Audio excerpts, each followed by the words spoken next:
Mingbuloq tumani Chinor 2000 fermer xo'jaligi 2000-yilda tashkil topgan bo'lib, dastlab 60 gektar yer bilan fermer xo'jaligi faoliyatini boshlaganmiz. Bugungi kunda 150 gektar umumiy yer maydonimiz, shundan 96 gektar paxta, 53 gektar g'alla yetishtirganmiz.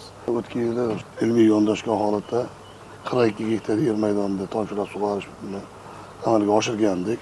Har bir gektarda yakka qator 76 da 55 sentnerda paxta yig'ishtirib oldik. Bu yil ham 96 gektar paxta ekib, shundan 78 gektarni tomchilab sug'orishga amalga oshiryapmiz.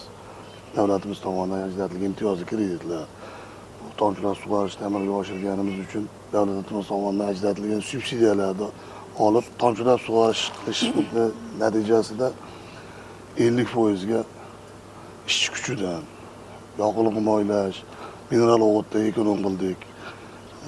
Qolaversa, suv solig'ida mana o'lchab boshqa hisoblagich orqali o'tgan hisobiga 50-60% ga kamaydi-da suv solig'i.